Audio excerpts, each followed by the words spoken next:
everybody? It's your girl Lex and welcome back to my channel, Lex the Best. So to all my besties out there, I am having seafood today. I only ate a banana all day and I am extremely hungry. So I'm gonna jump right into it. I'm gonna let y'all know what I got. I have my butter sauce that I made.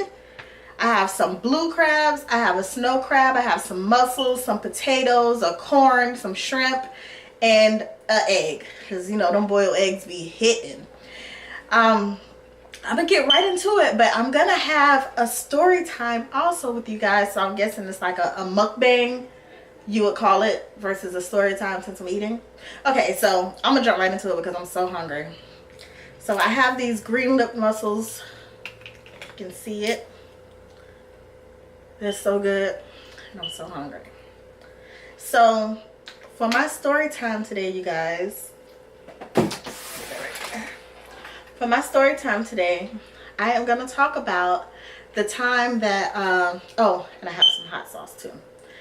The time when someone broke into my house when I was younger and they didn't have very good intentions with me.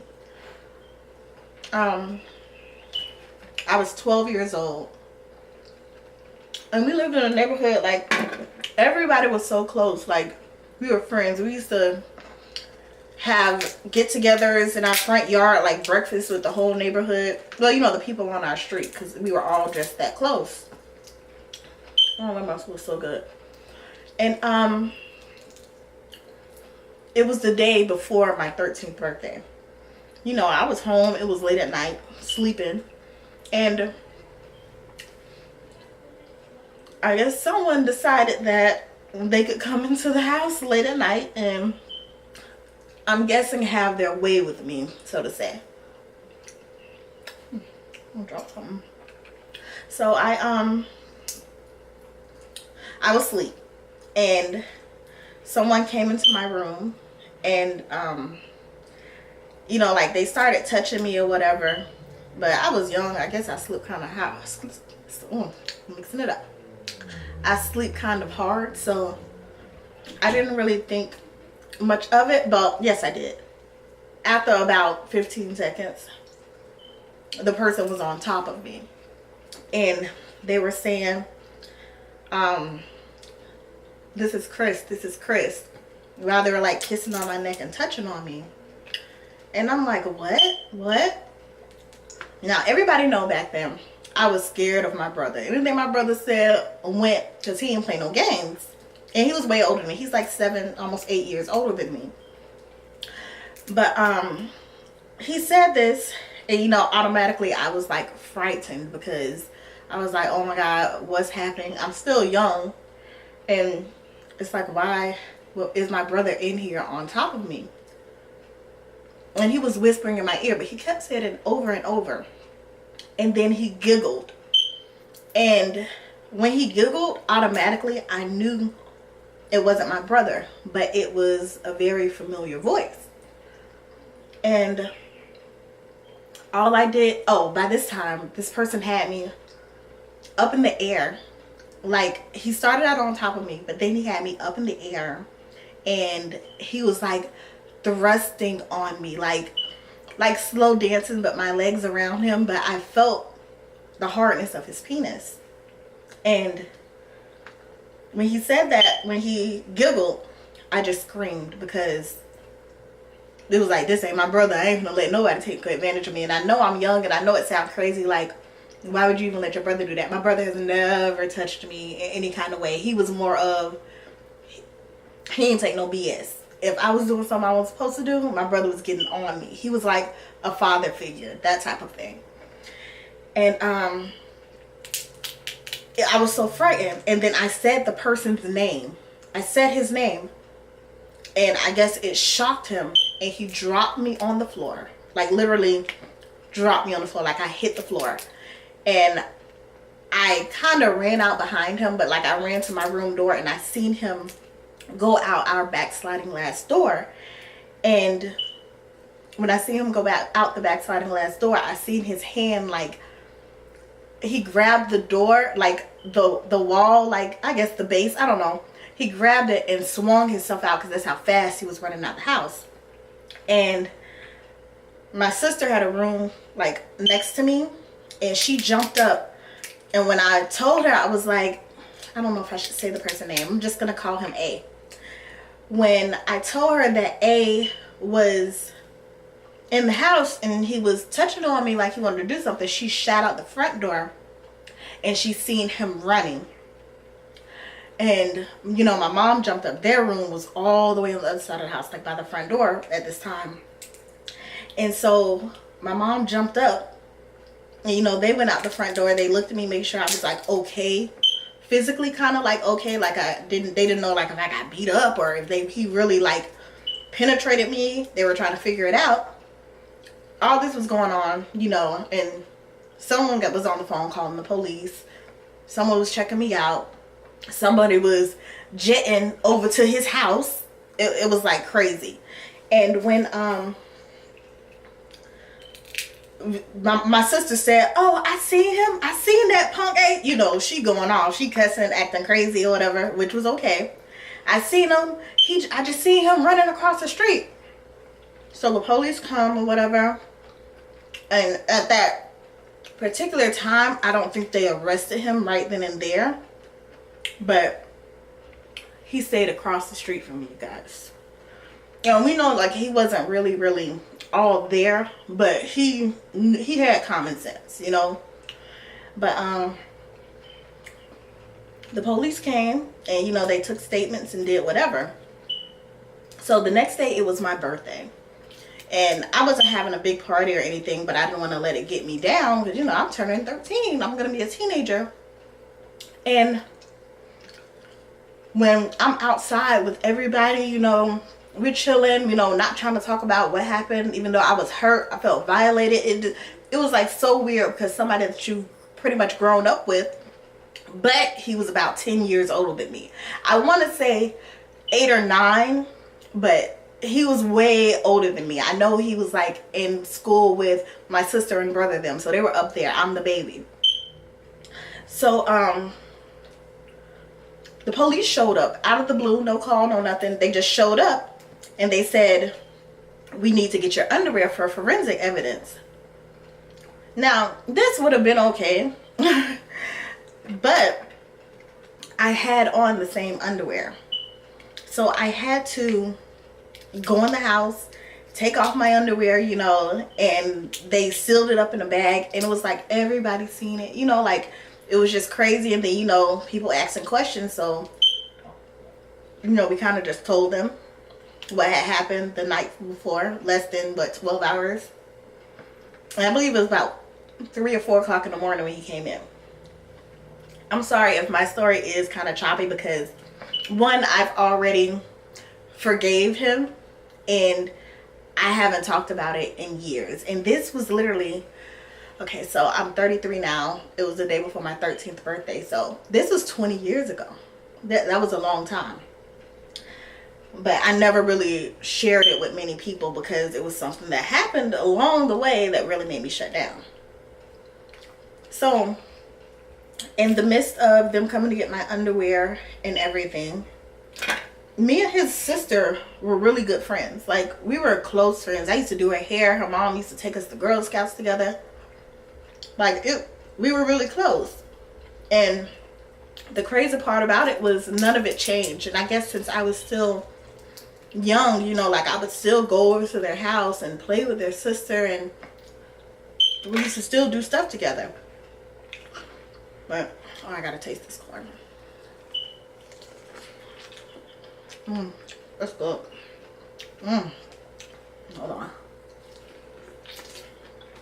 on. That's so good. Yummy. So, and part of me going over there and playing with them, you know, I guess he had got arrested. I'm sorry. So that next day he got arrested. He went to jail, you guys. And a couple weeks later, they came back and said that the forensic evidence from my underwear matched his underclothes that he had on. The fibers of his clothes were on my underwear. So that's the way that he was convicted, because he said, he was like, no, I wasn't in the house. I wasn't in the house. And the day after that, like, nobody really went out the back door as much. The day after that, I remember I seen when he put his hand on the door base to swing himself out. You know, like when you running and you gotta like swing out and catch something so you won't fall. I remember that. So they came and they took fingerprints. And of course, his fingerprints matched. So anyway, he goes to jail. He got convicted for lewd and lascivious acts on a child, however you say that. So he got convicted for that, and he got a couple of years.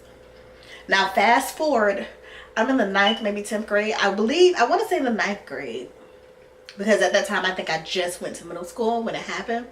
I was in the 9th grade, and we were on the school bus, and nobody had called my mom and told her that he was getting out of prison or whatever was happening. So I was coming home from school, and you know, everybody's getting ready to get off on the stop, and one of my stops were the bigger stops of majority of all of the kids. And somebody on the bus says, Alexis, there goes your boyfriend. And I'm like, my what? And they're like, there goes your boyfriend. And I ain't gonna lie, when I tell you I seen this guy out the bus window at my bus stop, my heart dropped. Because it was either, one, he wanted to try to do what he came in and planned to do to me. He wanted to finish it off. Or two, he hated me so bad to where he wanted to do something to me. So I was like so scared, and the kids on the bus kind of like laughed at it. And I'm guessing not maybe knowing the details, but that hurt the hell out of me. So in the midst of, you know, them laughing, where did I stop? I gotta get off. I get off. And he says, hey, Alexis. What? Like, did you really just say hey to me? Like, why are you even at my bus stop? You know, I didn't say anything. I just jetted home. I got home so fast. And I said, Mom, you know, and he was at my bus stop. And she was like, he's not supposed to be at your bus stop. No, like, he's not supposed to be around you, you know. And I was like, well, he's at my bus stop. So I don't know if this is because it was back in the day or whatever, but my mom went and told his mom that stayed across the street versus calling the police. And I'm not sure if because across the street was his residence, they were allowing him out on probation to be there. Because as far as I know, it was a restriction. He wasn't allowed to be around me or within a certain amount of feet. So I don't know how that all played out. It's kind of blurry because I was young, but that's what happened. She told his mom. He didn't come over to the house like that or whatever, but I still seen him.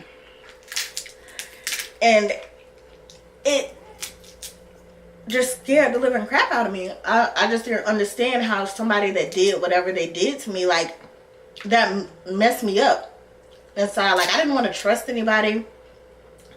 I call myself having little boyfriends or whatever, but it was nothing like that. And then it got to the point where, you know, people were saying other things like, oh, if she didn't give it to him, he gonna take it anyway. Like, people were nasty. People said all kind of crazy stuff. And by this time, okay, it was before my 13th birthday. And I was about 15 when he got out. So when that happened, I was like, no, like, I won't let him do that to me. I won't let him take my innocence. So I called me liking some boy or whatever. And with me liking him, I said to myself, I'll just give my virginity away before I let someone take it from me. Because I was hurt. And you know, I was still young. I shouldn't have been trying to have sex or whatever, but I did. I pretty much gave my virginity away. Not because I was ready. Not because I super wanted to. You know, of course, we get older, we start to get hormones, but I was 15. I shouldn't have been sleeping with nobody's child. The guy was really, really nice, and he was sensitive to, you know, me saying, oh, you know, I don't want anyone to take advantage of me, so, you know, because I asked, I was like, could you please take my virginity?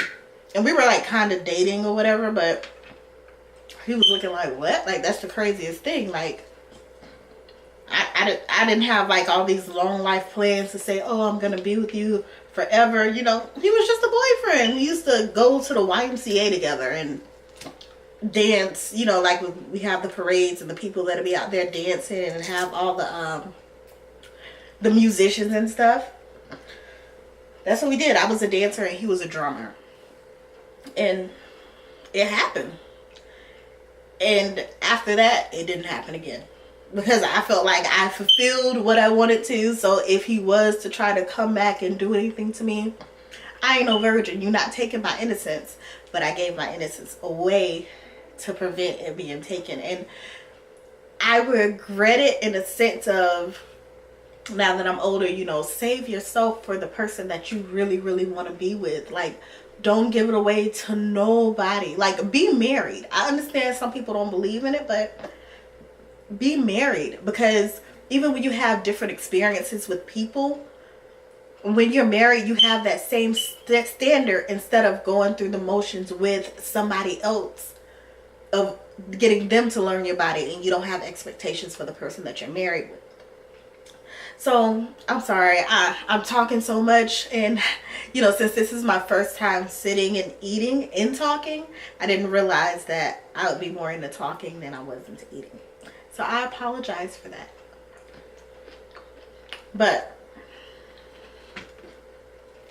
after I gave my virginity away, I wasn't as scared anymore.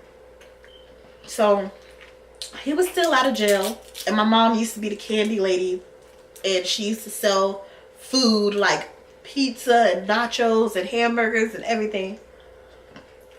And she was popping. I ain't gonna lie, like, she was always busy. You know, like, the money was constantly coming in the house, and yet she was selling everything from her house. So like, when he used to come over and start to purchase stuff, I was kind of like okay with it.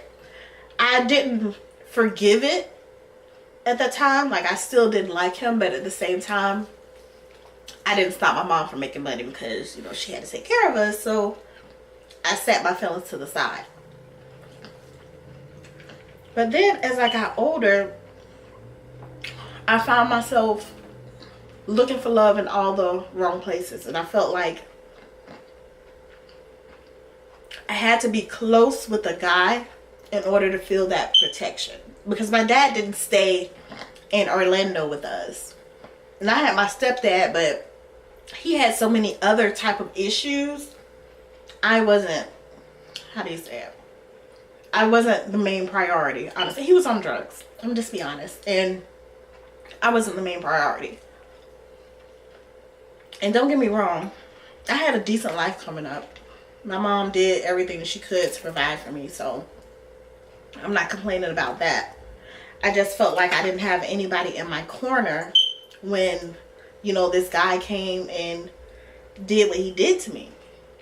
And even though, like, I got over it, it would be times at nighttime in my room, if I opened my eyes, I feel like I would see a man figure. And everything that happened that day, I could play it back in my head as if it was happening again. Even though I gave away the one thing that I said I wouldn't let that guy take from me. So, even though I gave it away or whatever, I still wasn't happy. It hurt me. Like, I feel like it followed me all my life while I was growing up. Probably up until a couple of years ago. I went to church and I prayed. And I prayed and I prayed. And you know how sometimes when you go to church or you have somebody to confide in and you're able to just let it all go. Like everything that bothers you with that particular situation, you're able to just get it out. And that's what it was. I cried and I cried and I cried in church. And I was able to get it all out.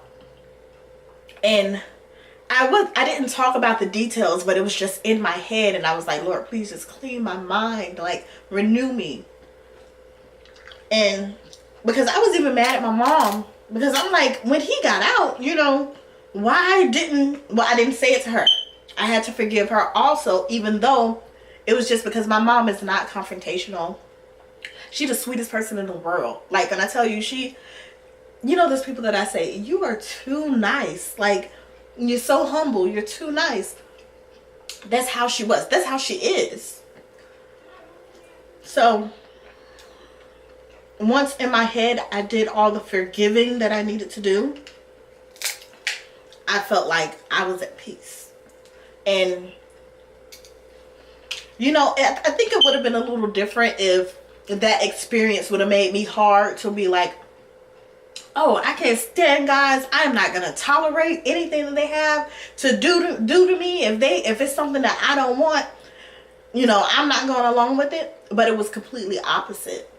I used to get sucked into like a black hole of everything that a guy says. I need to like go along with it. If they like me, I need to like them back. Like, that's how it was. And it was like a sad place.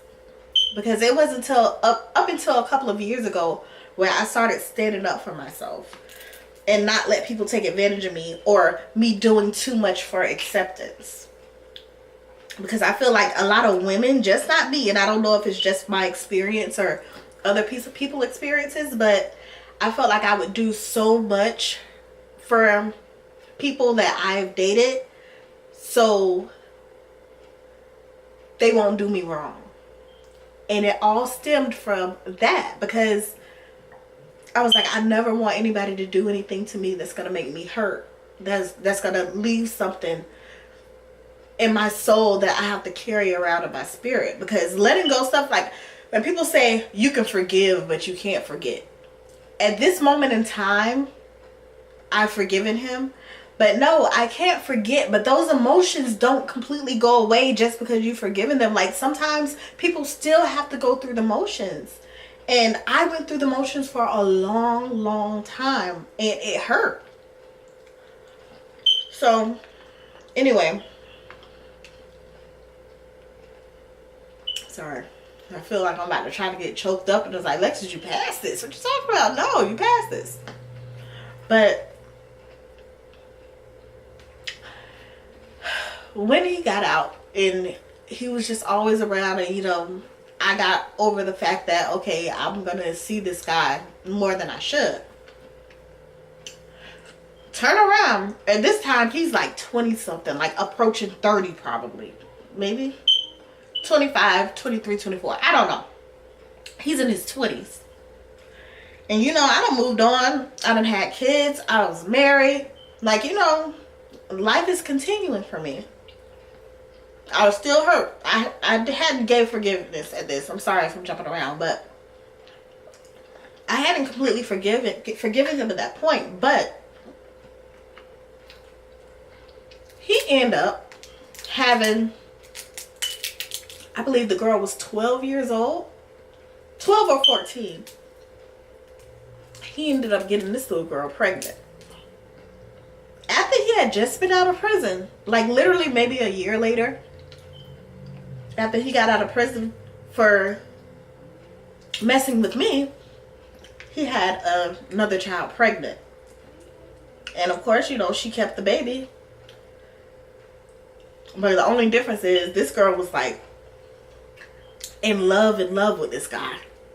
And of course, you know, some young girls do fall for the older man things, but she was like in love with this guy. So her parents, I believe. Oops. Phone is ringing. It's my husband. I'm sorry. Hello. Hey, I'm doing a video right now. Sorry you guys, my camera turned off. But just a second.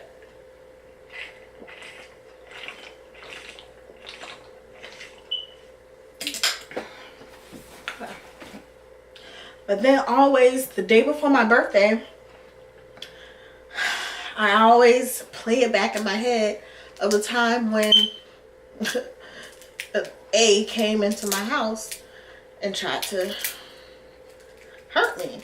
And then I always slept with knives next to my bed and stuff. Because, you know, I wasn't really into the whole gun movement. Until a couple years ago. But it was just so much. And it hurt so bad.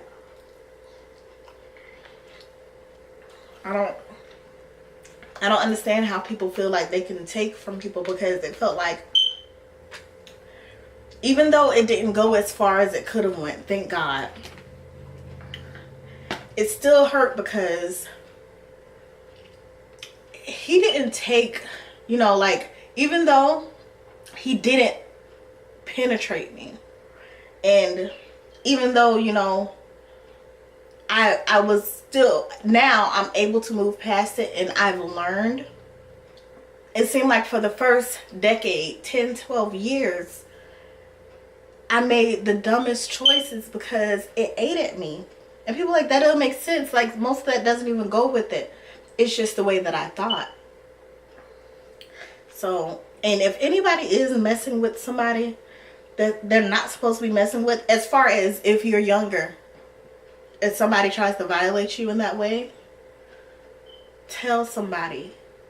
If you're under the age of 18 and it's somebody trying to do something to you, tell somebody, because it's not right. A child deserves their innocence. A child deserves to feel safe. And it's bad enough that a lot of people have to deal with it in the home. Thank God I never had to deal with it inside my home. But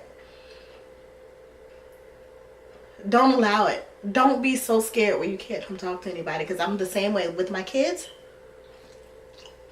I can't do anybody touch you. Has anybody ever filled on you down there? Like, they know I don't be playing. And I'm pretty goofy. Like, with my kids, I'm a big goofball. But when it comes to that, I don't be playing. Because for the fact that I experienced somewhat of it, changed my whole life. My whole life. And it's not okay. But you guys, thank you for listening to me. I don't know if I was smacking or not. If I am, or if I was, I'm sorry. But I am going to wrap up this video because I could talk all day. All day. And you know, y'all my besties, so honestly, y'all all I really have to talk to. So, ooh, it's a lot of meat. See that? Yummy, yummy in my tummy.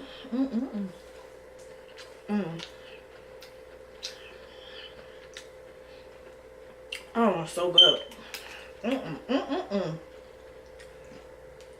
But thank y'all for listening.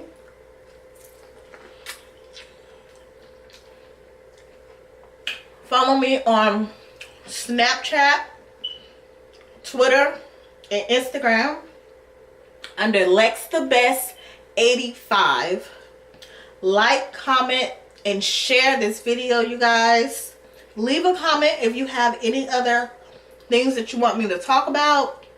If you have some suggestions, or even how you even feel about this video. It is my first story time mukbang, I guess. And this is just another part of getting to know me. I swear, you guys, all my videos won't be this down and depressing.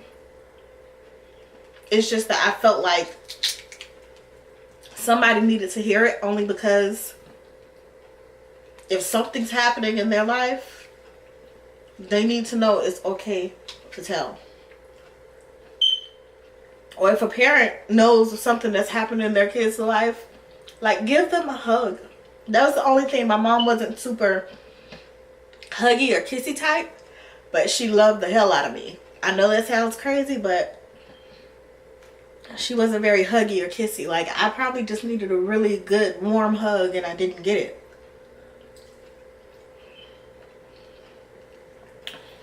But I love my little girl though. She's more than awesome. I wouldn't ask for another mother at all. Yeah, I'm sorry. Blue crabs, ugh. People be sleeping on blue crabs because the meat is harder to get out, but these blue crabs is a blessing.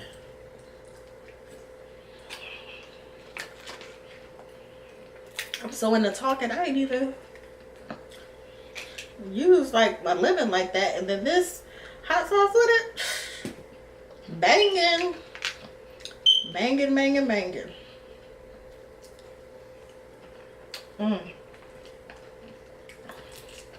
But you guys, thank you for listening. Thank you for watching. And I love my besties. Bye.